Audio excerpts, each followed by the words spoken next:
Welcome back to the Heads Together podcast. So happy to have you here with me again this week. And actually this week, you are going to love what I've got in store for you. I'm talking to Alastair McDermott this week. He is my new BFF. So we got connected on LinkedIn and straight away I had an absolute aha moment in terms of the subject that Alastair talks about and what he coaches around, consults around with his clients. It really, really resonated with me. And I think this is going to really resonate with you too. So Alastair, in his words, he helps invisible experts remove their cloak of invisibility and become the recognized authority in their field, so they can have more impact and command higher fees. Doesn't that sound good? Right? So what really resonated with me is that I think when you get to a point in your business where a lot of your business is coming from referrals, which is for me, you don't tend to be doing as much outbound marketing. And here's the thing, you can get a little bit complacent in that place of, well, I have a steady stream of clients coming to me via referral. I'm comfortable. And what I think Alastair made me realize is that really taking things to the next level is all about becoming this recognized authority in your field. And to do that, you've got to have a field, which is what we get into in our conversation this week. So it's all about the advantages of niching down, of specializing, becoming known for the thing that you are outstanding at. I think you're going to love this episode. So let's jump into it. Alastair is also the host of an amazing podcast, the Recognized Authority podcast, and he has a serial podcast, so that like a one-off series, almost like a training course podcast, which I really urge you to go listen to, called the Specialization podcast, and we'll pop links to these in the show notes. So let's dive in. I can't wait for you to meet Alastair. Welcome to the Heads Together podcast. I'm Jill Mokes, and I am obsessed with cutting through the noise when it comes to growing your business. Each week, via intimate coaching conversations and inspirational stories, I share what it really takes to get the results you want in a way that feels right to you. I am all about attracting higher ticket opportunities, building authentic relationships, and creating the abundant, full-fat version of your dream business. I mean, how many of us have beavered away creating a light version of what we really want? The thing is, I honestly believe when you're outstanding at what you do, there is no limit to what you can achieve. So, are you ready to put our heads together and make it happen? Let's go.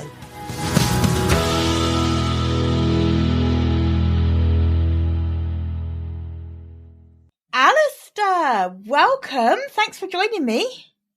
Thanks, Jill. I'm thrilled to be here and to chat with you today. Oh, I've been so looking forward to this. I nearly started telling you something just then and suddenly realised that I actually want to share this with people, because I realised that we all talk to a lot of people, don't we? And sometimes it's someone that we really resonate with.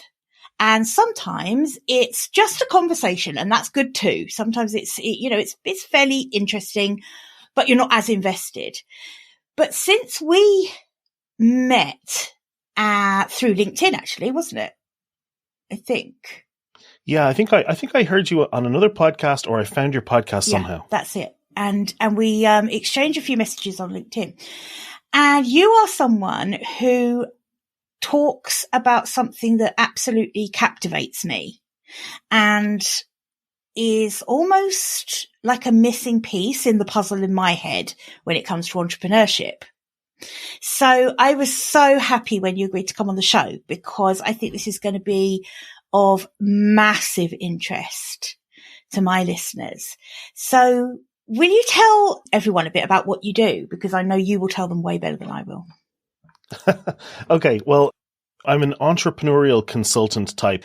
If I went back to 15 years ago, I started my business. I was a software engineer in an American corporation. And I was a good software engineer, but I wasn't very good at my job. I was good at the programming parts, and I wasn't in a good place, and I wasn't a good teammate to my colleagues and people like that. And I knew that I needed to leave, for my own mental health sake, as much as anything else. And so I need to go out on my own. The problem was I didn't really have very many transferable skills, because I knew how to program an operating system for these huge supercomputers. That doesn't really transfer into being something that you can sell when you're working on your own. And so I had one skill, which was I'd been building websites and doing this thing called search engine optimization. So I went out on my own and started doing that. I had a business called Website Doctor. And so I was building a lot of websites, and I was doing search engine optimization. I stopped selling search engine optimization, SEO it's called. I stopped selling SEO because I didn't really like the premise, the promise, which is we'll do a lot of work. It'll take a lot of time, and it might work and it might not. It's not a great thing to sell. There's ways, I'm simplifying it there a little bit, but I was doing that. And as I was building websites, a lot of people were coming to me and saying, oh, we've got this website problem. And I would dig into it and realize that's not a website problem. This is a business problem. And so I started to almost become a management consultant in what I was doing. And so I was doing this thing called mentoring, which is kind of like coaching, kind of like a cross between coaching and consulting. So with coaching, I think you try and help people to draw the answers out of themselves. With consulting, you're quite prescriptive sometimes in giving people the answers. And I kind of felt I was somewhere in the middle, and doing this mentoring. I was working on this. I always wanted to have this consulting model to my business. I never wanted to become a web agency and grow the business that way. And I saw a lot of people who were in my business, they did that. But I always wanted to keep it like a very small team, just myself and maybe a handful of people. And so that's the way the business went. But I ran into some problems with it, and it was very frustrating. I was trying to do for myself what I was doing for my clients, and I was able to help my clients a lot with what we called back then, we called it online marketing. I guess it's just marketing now, but online marketing, I was trying to do, advertising and SEO and all these things for myself. And I was getting great results with my clients, but I wasn't able to do it for myself. And it was just really frustrating. So that's kind of the start of the journey for me. Interesting. I didn't actually realize that you had the web doctor thing, because I'm pretty sure I've heard of that. I mean, maybe there are loads called that, but I'm sure I remember that. Anyway, that's an aside. I think it's like one of those faces. People say, "Oh, I have a face that everybody thinks they know." Website Doctor, it's a great brand. It's such a good brand. A lot of people do feel. I kind of feel really bad because I'm not using that brand anymore, and I really loved it, but it's like it's no longer me. Well, but no, it's a great brand. Because you do something very different now, don't you? The consulting, and I totally agree with you. Mentoring, I feel like mentoring is much more what I do too. So I tend to call myself a business coach, but actually a lot of what I do is mentoring, because in the business arena, a coach who doesn't actually give you any advice or tell you anything is pretty much redundant. No one's going to pay for that.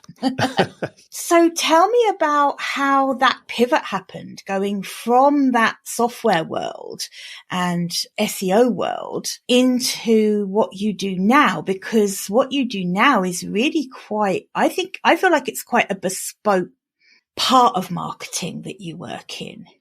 What happened really was I was listening to podcasts, and I loved listening to podcasts. I've been listening to them since 2005. There was a podcast from an English web design company.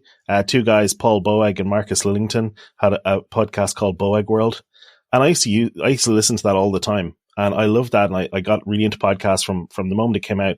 Having to try and get these MP3 files onto this player before I went cycling or whatever. And so I loved listening to podcasts, and I said, I'm going to have a podcast for my business. And I found it really difficult to create that podcast. And I was planning. And when I say this, I mean, I was planning the podcast in 2014, 2015.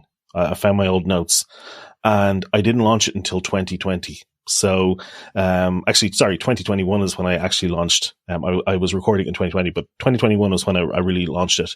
And so the reason I found it so hard was because, and this, I only realized this later or realized this over time, is that I was badly positioned in my business. I was positioned as this generalist, and because I was so generalist, I didn't really have anything different to say. I didn't have a specific group of people that I was working with. If you looked at a list of my customers for the business, of my clients, there was a magician for children's birthday parties. There was a shop that sold clothes. There was a mining company that owned trucks and mining equipment. There was just everything across the board. And so, like, there was a dentist, there was a pharmacy, there was every kind of business you can imagine. And when you try and write a blog post that gives all of those people advice about their website, or try and create a podcast to give all of those people advice about their marketing, it just is, it becomes so bland. Right. It has all of the flavor of wallpaper paste, but none of the stickiness. And it was just this kind of horrible content that I was creating. I was trying to, like, I really love writing and creating content and recording podcasts and things. But I was creating this stuff that was just kind of insipid, tepid, and it wasn't good at all. And I was really frustrated with that. And at the start, I didn't realize what the problem was. Later on, I realized I'm just too broad here. Like, I'm trying to help every small business with online marketing, with every aspect of online marketing. And it's just too much. You just can't do that. And so I realized I needed to specialize, needed to niche down. And that was the realization. It took me a while to get there, but that's what I did. I mean, I just couldn't agree more. And positioning is something that I'm obsessed about for a start, getting that crystal clear on the clients that you can help. Otherwise, I think a phrase that I love is you're trying to boil the ocean. It's just impossible. Like you say, your messaging cannot it's a logical impossibility for your messaging to be on point if your spectrum of clients is as wide as that, isn't it? No one's going to feel like you're talking directly to them. And so you niched down. So what did you change at that point in the business? Well, what I did was I looked at all of my favorite clients to work with, and I looked for patterns. I looked at the different ways that I could niche down, and I did too much of this by myself, which was frustrating. And that's another story. I think you need some help with this.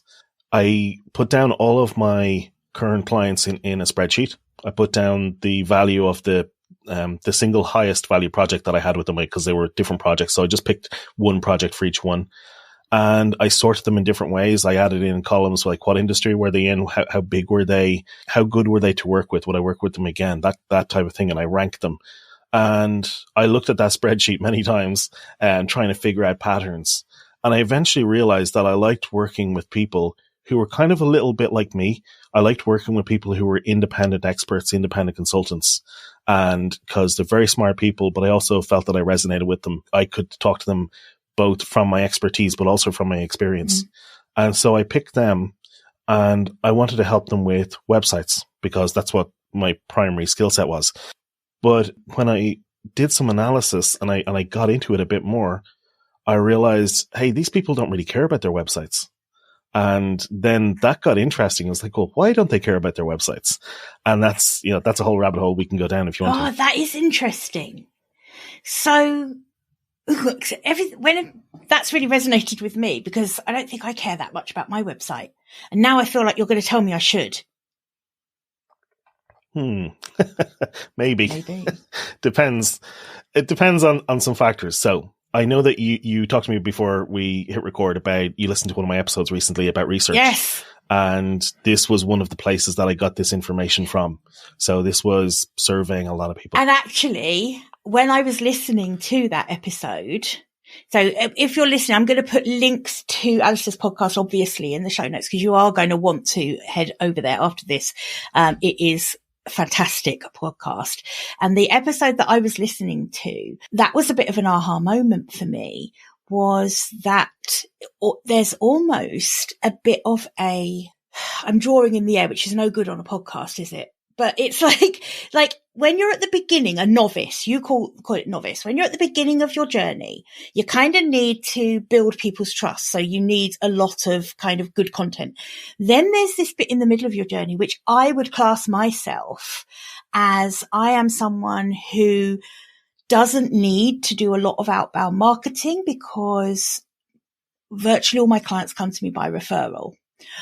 Some come through maybe listening to the podcast or maybe reading a blog post, etc. But most clients come from referral. And so I feel like people like me get a bit complacent. So we almost don't necessarily need people who come by referral already have that trust in place. And then I'm interested in what happens next because I know that's what you're going to tell us now. Okay, so let me step back and answer the question that we didn't answer a minute ago, which is why should you care about your website?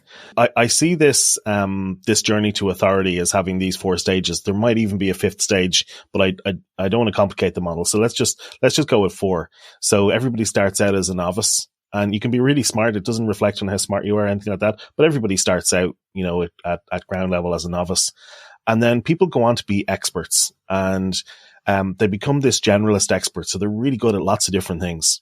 And you will spot this on websites where people talk about their capabilities, and somewhat boastful websites sometimes you see in the consulting world, where they talk about their capabilities and having great processes, great people. Quite often they're generalists at this point. And it's very much focused on, kind of, we can handle any problem that's thrown at us. And most people will actually stop there as a consultant or as an expert of some kind. Most people will stop there. And I say this after surveying over 1,000 consultants. That's why I know they stop there. Is that research again? But some people will go on and niche down and get very specialist. And those people who niche down can go on to be a recognized authority in their field. And the reason I say this is because that phrase, the recognized authority in your field, it means you have to have a field. You have to be specialist. You can't really be a recognized authority in everything. It's very difficult to go from this generalist position to being an authority. There are ways to do it, particularly for people who are early. I think that, like, if you look at people like Mark Schaefer or Alan Weiss, there's some folks I had on my podcast. Both of those were on the ground floor when it comes to internet marketing and things like that. And so they're both very prolific in terms of writing as well. But even when you dig into people who are seen as generalists, quite often you'll see that if you look at their backstory, they're very specific. Like another example is Gary Vaynerchuk, Gary V. And if you look at him, he seems like this generalist expert in marketing. But if you go to his backstory, he originally was an expert in wine and in promoting wine through videos with his Wine Library TV. And that was what made him, so popular. Now, you can usually take that and then use that kind of authority in one area to become this celebrity. But if you dig into these people, what you'll find is they usually started out as a specialist. And that's really interesting to me, is because it's that specialization part that's the key step for me. And the problem with specialization is, as a process, it tends to terrify people. Yes. Because what you're doing when you specialize is you are turning away most opportunity, right, deliberately, in order to say a bigger yes to a small opportunity. And that is terrifying because it triggers the crocodile part of our brain. It kind of runs away from that because that's, it seems wrong. Yeah. But I'll go back to, if you want to be the recognized authority in your field, first you have to have a field. Absolutely right. And I think it is scary for a lot of people to niche down. And I think it plunges people into scarcity mindset. I just won't. If I narrow my field like that, I'm not going to get enough clients. So I can't possibly say no to a paying client. Yeah. And it's really chicken and egg as well, isn't it? It really is. It's kind of, until you do, the steady stream of perfect clients isn't going to start coming. It's only when you start saying no to clients that aren't a good fit. And I mean, I talk about this a lot with my clients and on the podcast, that there are so many reasons not to work with clients who aren't a good fit for you. And actually a really good way of making sure you only work with the right clients is to niche down so that it becomes crystal clear who the right clients are. Because that's the other thing, isn't it? I think if you're a generalist, it's hard to tell who's going to be a good fit client. There's really not that many markers. Yeah, absolutely. Yeah. There's one thing you mentioned there, and I think it's really important to draw attention to. It's very difficult to make a good specialization decision if you are in a scarcity mindset. I think that can't be done, because what happens is you instinctively go too broad because you're scared. And so I think that you have to be approaching it, and you have to be in a place where, you're not struggling. You have to be in a good place to do it. I think that's really important, because otherwise you will tend towards being, too reticent to make the decisions that you need to make. But there's one other thing. I think we didn't actually answer the question earlier on of why the website is important. I just want to take 30 seconds to answer that. I've genuinely managed to body swerve us past it twice now. Right. We're definitely going to answer it this time. Let's do it. Right. Your website is important if you are a specialist or an authority, but not so much if you're a novice or a generalist, because most of your business, when you're a novice, a lot of your business is coming through outbound. You're reaching out to people. Mm-hmm. If you're get to that generalist expert stage that a lot of people go to, they get most of their business through referrals, through word of mouth. And in our business, trust is everything. So we need to build trust. That's really what it's all about, trust, credibility. And if you were getting recommended through word of mouth, then your website as a trust building element isn't really all that important, because you're getting the referral. And so people will go check your website just to make sure you look legit. There's a very low bar. They just want to make sure, okay, they've got a website. There's a semi-professional photograph on there. They list what they do. Yeah, that's, there's a bar. And once you meet that bar, that's okay. When you go to becoming a specialist and then an authority, what happens is, first of all, you start publishing a lot more because you're able to write a lot more. So you've got more content. So typically your website is this vehicle for all of this content that you've got. And most of your business starts to come through inbound, not through word of mouth. And those inbound inquiries, your website is really important to them because they don't know you so well. They don't have this word of mouth referral to pass trust. So they're getting trust from your content, and your content that they see on social media, and then the content that they see on your website. So your website becomes much more important at that point, because it's an important factor in the trust building process. Whereas it didn't need to be earlier on, because you were getting all of this business from referrals. And now you're moving to this inbound. So that's the reason where websites are important for people who are at that later stage, but less so for people who are in the generalist stage. That makes complete sense. What else is the difference? What else helps the shift? So I suppose I'm layering the questions a bit here, but one of the things that quite often when I talk to clients about what their goals are, the words that come up a lot with entrepreneur is two words, is thought leader. Everyone wants to be a thought leader. Now, I see that as being the same really as a recognized expert in your field. I think it's the same absolutely. thing. So I'm just really intrigued as to what's the path that we need to follow if we want to be that recognized authority. It starts with the niching down. First off, when I rebranded away from Website Doctor, I originally was looking at websites for consultants, realized that websites for consultants were not the best option because so few consultants thought they were important. So I called it Marketing for Consultants. And that's me being a former engineer. I take a very logical approach to things sometimes. Does what it says on the tin. Branding. That's what it says in the tin. So Marketing for Consultants was the name of the podcast and the brand for the first 20 episodes of the podcast, actually. And I realized I do want to niche this down a little bit more and because it's still broad at Marketing for Consultants. So, but I was trying to figure things out still. And this is what you do is you course correct, as you learn. And, so I realized I wanted to help people with this type of inbound marketing for consultants, which is thought leadership or building authority. And so I put in a spreadsheet, because spreadsheet is a tool I use the most often. I put down all of the different options. Like, I help independent consultants become thought leaders. I help independent consultants become niche famous was another option. I help independent consultants become the recognized authority. And I had like 50 different variations of this. I asked people on all of the socials, I asked them for suggestions, and I put these all in a spreadsheet, and I looked at them over and over again. I talked to my business coach about them, and I picked the recognized authority. Thought leader was second. And the reason I didn't pick thought leadership was because when you're helping somebody become a thought leader, it's more about the thinking part. And when you're helping somebody become a recognized authority, the recognition part is very important. Yes. And I'm really into that part, the visibility part as well. Because we can be a thought leader, but not really be recognized all that much. I know the word leadership is in there, but I think being recognized is really important in it. So I picked the recognized authority. And so that's where that came from. And sorry, now I've gotten distracted and forgotten what your original question was. No, that's fine. I was just going to add that, because I think you're so right. I think the thought leadership, if you focus on that, you can still stay wrapped in that cloak of invisibility that you refer to often.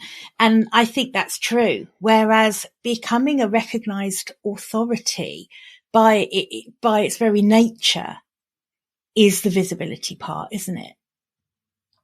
Yeah. And that's the part I was always interested in, because it wasn't working for me originally when I was trying to help my clients, and I was getting them, and they were different types of organizations and different types of businesses. And it's just different when you're an expert, when you're a consultant. We're not competing locally with everybody within, a 50-mile radius. We're competing globally with the world, usually, and it's a totally different ballgame. So you need to have that recognition to stand out. I think that's one of the kind of indicators of your level of maturity in terms of the authority maturity model, which I'll talk about. But, it's an indicator. Are you getting most of your business locally, or do you get most of your business globally? So I get 100% of my business now is from outside my local area. Whereas before it would have been 100% inside my local area when I was working with Website Doctor. So that's kind of the big shift. Yeah, absolutely. So the authority model, tell me about that. That sounds intriguing. Okay, so I was thinking about the stages on this journey to authority, and the novice, and I had different names for them at the start, and I was trying to figure it out. So what I did was I talked to a lot of people. I did maybe 40, 50, 60 research calls with people. Anytime I've had a podcast interview, I've always asked the guest, could they take 5 minutes at the end? Could they have a look at something for me? I just want to validate some ideas that I have. And so I've been validating constantly and tweaking and making changes to this model. But I wanted to have some kind of model of what this progression looked like. And so the progression I've already mentioned, it's novice to generalist to specialist to authority. And most people will stop at that generalist expert.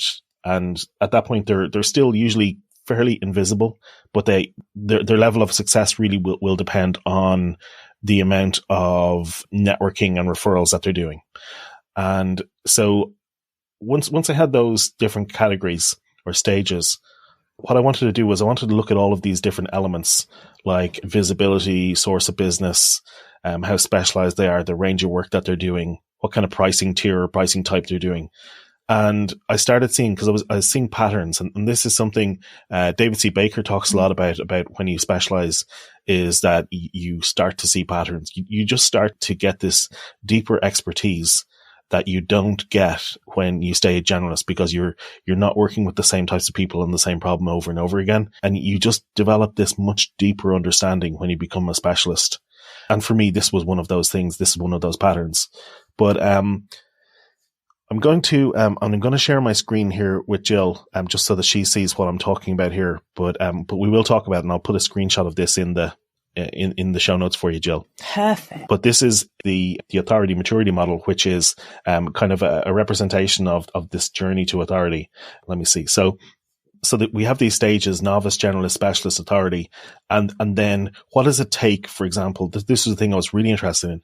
What does it take to go from one stage to the next? Yeah. Well, to go from novice to generalist, that one's fairly simple. Is you just need to get more experience, more broad experience.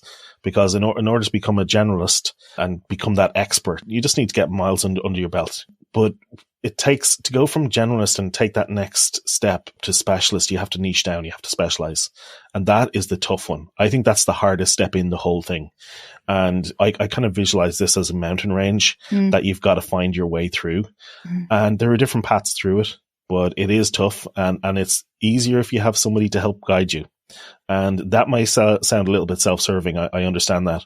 But I found one of the mistakes I made was trying to do this by myself. Oh, yeah. I mean, I think you're absolutely right. There's so much that is so difficult to identify in ourselves without having someone to bounce it off, without having another opinion or another pair of eyes on what you do. We have so many blind spots.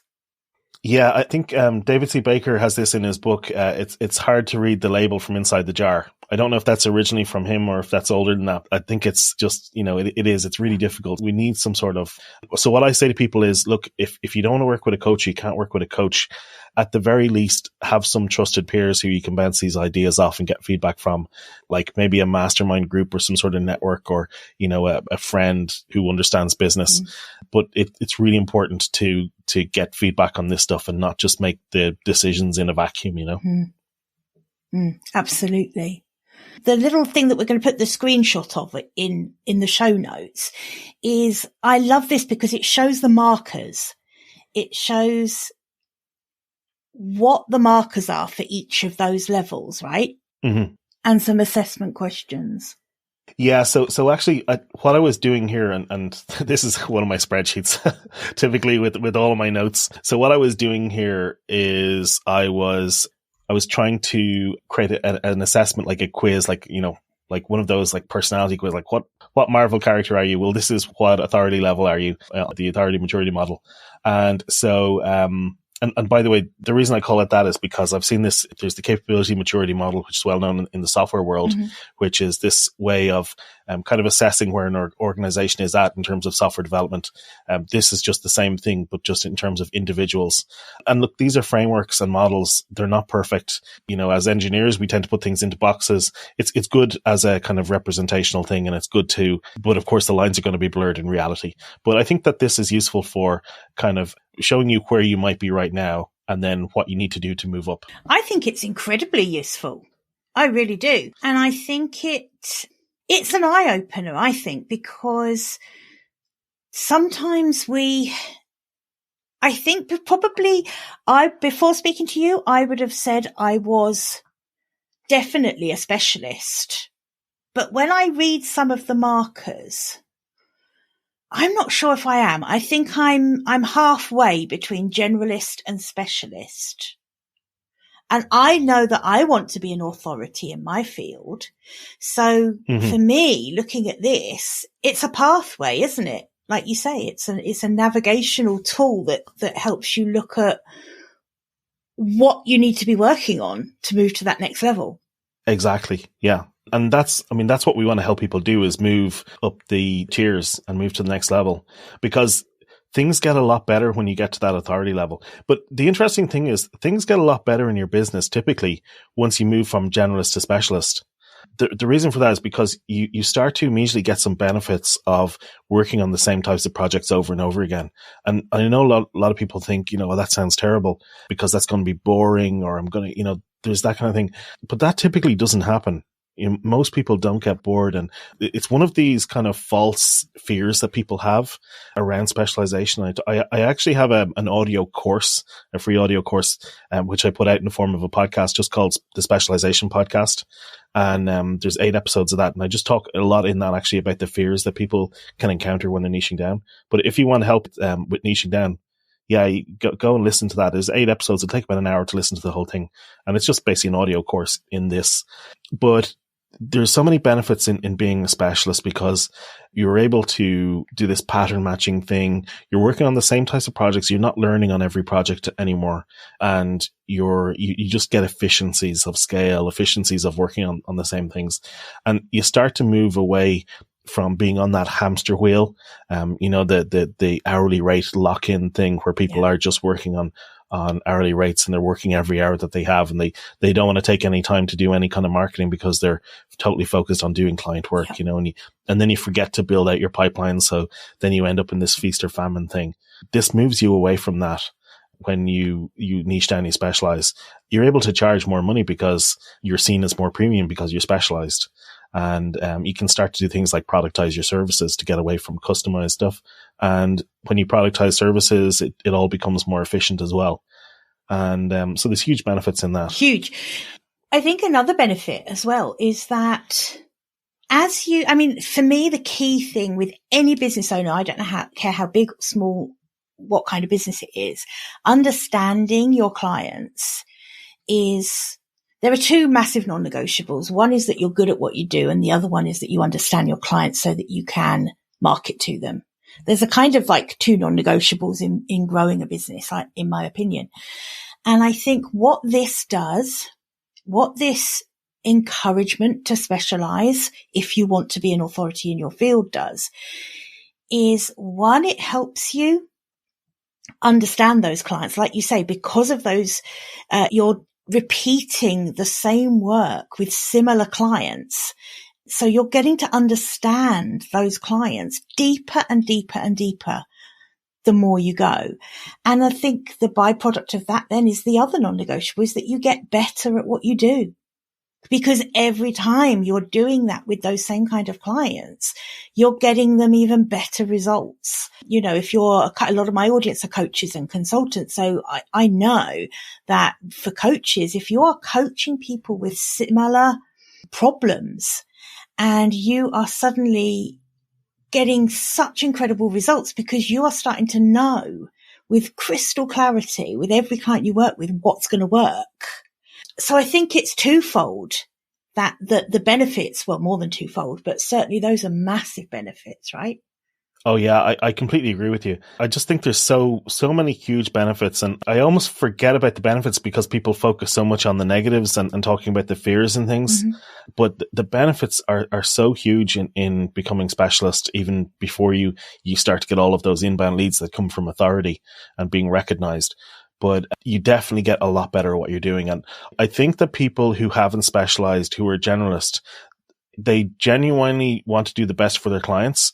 And they are very, very good at what they do. They're very smart people and they're very good at solving lots of different problems. Mm. But I think that they don't have a comprehension of what the deep expertise is like when you are a specialist. It becomes, it's very different. A lot of people I've spoken to said, I feel now that I have this much greater understanding. I can do these, what Jonathan Stark calls a cold read, where he gets on a call with somebody and he can tell them what their problem is exactly before mm-hmm. they open their mouth mm-hmm. because he knows exactly what that is. Mm-hmm. I'm not saying that's a good idea to do that, but that the fact that you can do something like that, you just have this deep understanding of their problems. And also when you're a specialist, there's simple things like, you understand their language. So you can, like, if there's different languages in different industries, and industry specialization is one way you can go, you can actually learn all of the insider language in an industry. And that helps a lot too. So there's other benefits like that. That's a really interesting point you just touched on then, in that sometimes people, when they think about niching down, they just think about a certain job that people do or a certain problem that people have. But would I be right in thinking that you can niche in a lot of different ways to that? I mean, you just touched on one there. You can niche down to an industry, and it's not necessarily one specific avatar of person within that industry. Would you agree? Oh yeah. And so let me monologue for a minute. I'll just talk about the different types of specialization. So horizontal specialization is the most well understood one, or the most well known one, which is where you concentrate on a particular problem. And so web design might be a horizontal specialization, search engine optimization, business coaching, life coaching, all of those are a type of specialization. And you can get more specific in there, but what you're really doing is you're focusing on one problem type. And then the industry one is vertical specialization. So that's where we pick an industry vertical to work with. And vertical specialization, it's the simplest one, but it's the one that people tend to resist the most. I don't want to work in just one industry. I'd get really bored, or, there's not enough business in one industry, in one entire industry in the world. There's not enough business for me. That's the fear that people have, it's so ridiculous when you think about it. But, this is what our little crocodile is saying in the back. It's resisting us, and it's, making us flee from this concept. So that's horizontal and vertical. Then there is platform specialization, which is where you pick a tool or a platform to specialize in. So, for example, when I started out, I specialized in WordPress as a web design platform, which in 2007, 2008, that was quite unique to be a specialist in WordPress. And now saying that in 2022, it's totally different because it's ubiquitous. So it's everywhere. So it's not really a specialization at all because everybody does it. That's absolutely right. Yeah.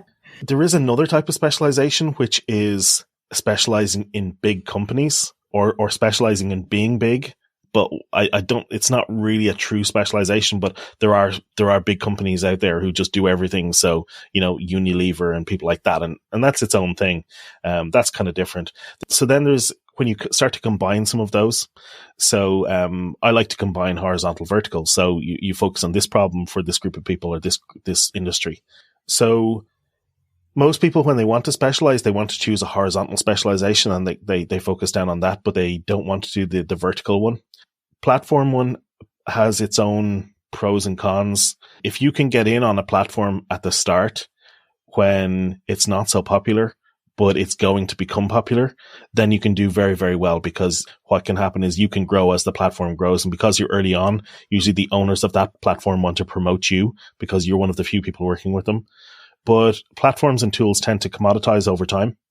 And just like I saw with WordPress, let's say you did programming for iOS, for iPhones and things like that. If you were doing that in the early days, you would have been very, very popular. But if you do that now, everybody else is doing it. So it's kind of commoditized. Or if it doesn't commoditize, the opposite can happen, is it can die. Then you have to jump ship. You have to go pick another specialization because your platform is dying. I'm sure there are like exceptions. Like, I don't know if anybody even listening to this will know what COBOL is. It's a programming language from the 60s. But there might be COBOL programmers out there. There's probably so few that because it's not very popular, that there's probably so few people out there who know it. So if you do know it, you probably would be doing okay. So I'm sorry so many of these are tech examples. It's just the industries I know so well. That's okay. They're good examples. I like to combine. For me, vertical specialization is the silver bullet. It really is fantastic, because what happens is when you pick an industry to work in, if you can pick a specific industry, first of all, there's usually industry specific language, and you can get to know all of the insider language, and that immediately sets you apart. And like a really simple example of this is like if you put stuff up on your website, and if your clients are hotels, they probably call their customers guests. If your clients are doctors, they probably call their customers, they probably call them patients. If they're consultants, they probably call their customers clients, and so on and so on. And so that's a really simple example. But you get this industry insider language that people have. But the big one for vertical specialization is that when you have industry, a single industry, what you'll find is that people in an industry tend to congregate. And so they tend to all read the same trade magazines. They tend to go to the same conferences. They all have conferences. They have industry associations, sometimes that you can join as an associate member. And so you can find them. They're all hanging around in the same place, and they all tend to know each other as well. And so you can actually dominate within one industry. And one of the guys I had on the podcast, Wolfram Moritz, he did this in the energy sector in Germany. And his small firm of 6 or 7 people became really well known in that one industry, to the point that the European Union were using their papers to help decide policy and things like that. And they beat out, for a project, one of the large consulting firms. I looked up how many they had over 280,000 staff, and this little firm of 6 or 7 people beat them for a project. because they were specialists, and that's the power of this specialization. And so I love vertical specialization. I think it's one of the best. And if you combine some of those specializations, like a vertical and a horizontal, so I focus on this problem for this industry, for this very specific group of people, then I think that's when it becomes really super. So there you go. Apologies for the monologue. No, that was so helpful. So I just want to repeat something you just said. So I focus on this problem for this industry. So I think that's the key thing. To me, that makes so much sense. And like I say, though, it ticks the boxes for me of really understanding your clients and getting really good at what you do.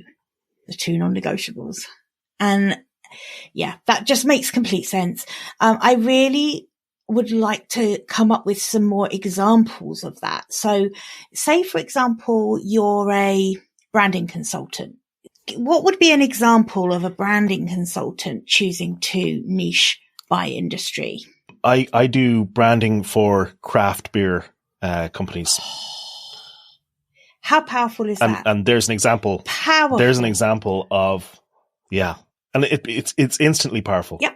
And so the craft beer company, the owner of this new craft beer company is going around and she's looking for somebody to work on their branding. And she sees two branding companies. One say we do branding for everybody, and the other says we do branding only for craft beer companies. Who are they going to choose? It's simple. It's just a no-brainer. And we do it ourselves, don't we? I always look for something that speaks directly to me and that is specialized. So, why would it ever be a surprise that it's what makes the most sense for our own businesses to be specialized? Yeah. And it's the same, and specialization in particular, like when you see in the world of consulting, if you look at the other professional services, if you look at lawyers and if you look at people like doctors, they have lots of specialization. It's been really well embraced. And that a brain surgeon is going to earn more than a GP. And GP is the general practitioner. Yep, absolutely. Isn't that, I mean, you could use that analogy for a lot. It's a little bit like a hairdressing salon. I often use this, if you go in and you're going to use one of their students, a trainer, you're going to get it done really cheaply. If you want the color technician expert to do your hair color, you're going to pay through the nose for that because they're a specialist in doing that. It's funny, isn't it? The more we explore this conversation, the more obvious it becomes, and yet so many people are still resisting it so hard. Yeah, because we make that decision, we're going to say no to a lot of people. Yeah. We're going to have to say no to a lot of people. We're going to have to turn people away. Mm-hmm. And that just feels so wrong. Is there any way for me to specialize and niche down but still take on everybody? That's what people want to do. And in fact, the irony is, it is actually true. You can do that. You can do that to some degree. So what you can do is you can change your positioning, your published positioning, that you have on your website and your LinkedIn and everywhere that you have that mentioned. So you can have that talk about your specialization. But if somebody comes along to you through a referral, you can still take them on as a client. Right. There's no specialization police that are going to come along and lock you up because you took on somebody who's outside of your specialization. It's absolutely fine to do that. But what you'll find is that after a while, you won't want to take those clients on anymore because they no longer fit your systems, your process. You don't work with their problem anymore. But you will develop relationships with people in shoulder industries and people who do work with those people. And this is another big advantage of specialization is you start to develop relationships with people who are complementary to you. Because when you're a generalist, you're competing with everybody. So everybody's a competitor. Mm-hmm. Whereas when you're a specialist, you only focus on one part of the problem. And so you can talk to people who solve the other parts of the problem. And you don't feel like you need to hide yourself or protect yourself from them. And I think collaboration becomes much easier as well. And that kind of genuine referral passing between each other. If your peers are experts in other fields, there's this natural circle that you're going to pass referrals to so that the client gets the best fit option for them. Tying back into that, you're not going to want to work with clients who aren't the right fit for you. So you will want to have this circle of people who are experts in their recognized authorities in their fields. And so that becomes a more natural process as well. Yeah, it makes life so much easier. I mean, there are other things, by the way, like you're missing out if you don't niche down. Well, first of all, like you can't become a recognized authority in your field because you don't have a field. That's the obvious one. But if you don't niche down, why would somebody invite you to speak at an event? Like, what would you be speaking at if you are not niche down? Mm-hmm. I don't really know. I don't think you're going to get invited to speak. And that's probably why you haven't been invited to speak if you are a generalist. It's because you're not a specialist. You miss out on all of that pattern matching, that deep expertise that we talked about. You probably won't build an audience because you're moving from one problem area to another problem area, from one type of sector to another. And so you're not, your latest post isn't relevant to your previous audience. Mm-hmm. And so it's changing all the time. That's the one I had and finding it difficult to create content because it was so bland. Mm. And then you're missing out on those relationships. Like, I think there's so many different things that you're missing out on when you don't. And that's what I like to talk to people about, is what you miss out if you don't become a specialist, if you don't niche down, because we're driven to run away from negatives rather than towards positives. So, and I know that the specialization decision is terrifying. So I want to talk about some of the negatives of not specializing so that there's an impetus to do the right thing, So, yeah, I think that's absolutely right. So I think this has been incredibly interesting. I want to just kind of wrap up by really getting your take on what does it do for your business to become a recognized authority in the field? What does that look and feel like when you are? Okay, so it's interesting. So, and by the way, one of the things we didn't mention is that the last step to go from just after you've become a specialist to move on and become an authority, what you really need to work on at that point is publishing. So it's publishing and speaking and doing some research, usually things like that. And the reason that's relevant to this is because that's what you tend to be doing. You tend to be doing a lot of publishing, a lot of content creation, mm-hmm. a lot of speaking, and hopefully some research as well. And so that's part of what your business becomes. It becomes like, I hear people say, I don't have time to write blog posts. I don't have time for this. I don't have time for that. You hear that you should be putting out more content on social media and places like that. And you do have time when you become an authority because you're getting a lot more inbound leads. So it starts, once you start to gain a bit of visibility. For example, you wanted to have me on the podcast to talk. And that's in part because I have a body of work out there that I've put out there, that I've published with my thinking. And I wouldn't have had any of this, I wouldn't have thought of any of this if I hadn't niched down, mm-hmm. because it just wouldn't have been relevant. Mm-hmm. And so what happens is you develop this body of work, you develop this point of view, and you have a lot more people inquiring with you. So you can take as many of those or as few of those on as you want. Usually you can charge a premium because you're much more in demand. Yeah. And you can also do things like you can have productized services, or, you can have things like e-learning courses or books or whatever you want to have in terms of intellectual property that has all of your thoughts and your point of view and your learnings all wrapped up, and you can sell those. So you can disconnect from that hourly rate thing. And that's really the big thing, is you get away from working on this hourly rate and into you can do value pricing, and value pricing is a difficult thing to do on its own as well. I talked to Ron Baker, who wrote the book about value pricing and created the concept, and he's like he even acknowledged that that very few people do value pricing well, and it's a very difficult thing to do. But it's much easier to do that when you're coming from a position of authority, because how people come to you is different. They come pre-sold. So I had an inquiry from somebody, and they had listened to 50 episodes of my podcast, 50. Nice. And it's like that's like they've already spent a week with me. Well, they will feel that they know you already, won't they? Yeah. So much of that groundwork is already done. They already trust you. They already know what to expect from you to a certain extent. Absolutely. So they call it a parasocial relationship, this one-sided relationship. And we have it with celebrities too. But, and that's why kind of the next step after authority might be celebrity. I think a lot of people won't go there, and it's, I think people like Gary Vaynerchuk, people like that break into that kind of celebrity. You know, he's recognized now when he goes places. But I don't think that part is not necessary. But this thing of having these inbound leads from people who already trust you, you don't need to sell them on what you're doing. They say, no, look, you know, you don't need to sell me on this. I already know that you're the right person for me. I just want to, you know, make sure that, you know, it's a good fit and all that kind of thing. But it's a very simple sale. It totally changes. And so your marketing and your sales are much easier.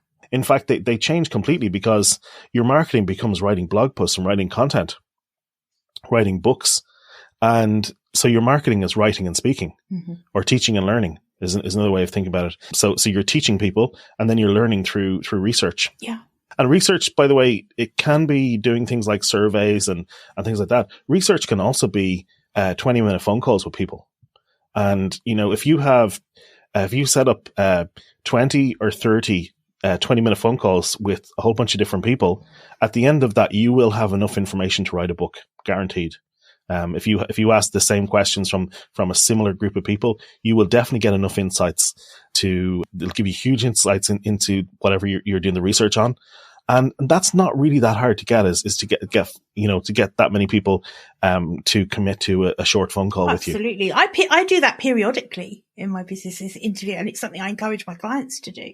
I think it's really important, because otherwise what we're actually doing is reading what other people's clients think and say, and not our own prospects and clients. And so I think I'm totally with you on that. I think you learn so much from actually speaking to them. Yeah. And you can also do things like you can start a podcast.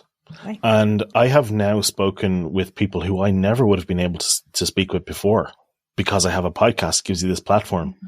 But I've also been able to validate my ideas like this model with some of the smartest people in marketing in the world, you know, and that's really cool that you're able to do that. Yeah. You can use your podcast, depends on how you do it. You can do it in different ways, but you can use your podcast to interview your clients and interview ideal clients for you. And you can use it to actually generate clients. So there's lots of different things that you can do. But again, that requires that you're a specialist. I mean, your podcast has to be about something. Mm-hmm. So, you know, you have to have that part. And that was the part, you know, to wrap it all the way back to the beginning. That was the part that I had the problem with. My podcast wasn't about anything. It was about everything. Yeah. And that's why it never got off the ground originally. Yeah. And now you've got, I think, how many episodes now are you on? Like 65 so far. Yeah. Yeah, and like I'm interviewing Chris Doe this week, who's I think a lot of people listening to this won't know who he is, but he's a guy very, very well known in the web design and design industry. Mm-hmm. He's got 2 million subscribers on YouTube. He's huge. Wow. And I was able to get him. He's a very busy guy, but I was able to get him to come on my podcast because of the other people who I'd had on the podcast. And I said, hey, Chris, you know, I had David C. Baker and I had Mark Schaefer and Marcus Sheridan and these people on. I said, when do you want to set up an interview? And he replied within 20 minutes and said, here's my booking link. And you get that because of this whole machine, this whole authority that you have. And all of that comes again from being on this journey to authority and not stopping at that stage where you're a generalist. Yeah, absolutely. I think that is so interesting. What if people want to reach out to you after this, Alastair? How do they get in touch with you? Well, I've got 2 podcasts, and that's probably the best way, because one is called The Recognized Authority, and it's an interview show a bit like this one, where I interview people about building authority and different aspects of that. Mm-hmm. And then the other one is called the Specialization podcast, and it's spelled the American way. So apologies to everybody on this side of the pond. But I figured that we'd be able to handle the wrong spelling better than they would. So, I tend to do the same, actually. I'm practically bilingual now, because my audience is, I'd say, probably about 80% is in the US and only 20% in the UK. So I definitely feel like I'm bilingual now. Yeah. Well, what I do is I tend to write specialization with a Z or a Z, as they say, and everything else that I have in British English. So it's really messed up. I like it. Keeps us on our toes. So anyway, yes, we were talking about where people can go to find me. Yeah, go check out the Specialization podcast if you're actually interested in that process of niching down and specializing, because it'll help kind of guide you on that journey, and I think you'll find that useful if you want to do that. And the other one is interesting, I think, because I think it's interesting because the people I get to talk to are fascinating, but it's all about building authority. Yeah, absolutely. And I think it's a fantastic podcast. And like you say, you've had some great guests on there as well. But also you do a few solo episodes as well, which I really like. So I've been picking out those to listen to too. And yeah, really, really good. And it has been such a pleasure having you on today. Like I said at the beginning, it's something that since speaking to you, it's really sparked a bit of a kind of an aha for me. Definitely. So I'm keen to keep the conversation going after this. So thank you so much for coming on. Super. And it's been a pleasure. Thank you. Oh, you're so welcome. I hope you enjoyed this episode and that getting our heads together this week has filled your mind with what's possible. If you love the show, would you do me a massive favour, please? Would you leave a 5-star rating on Apple Podcasts? It would really help me put more heads together, reach more ears and expand more minds. Until next week, bye for now.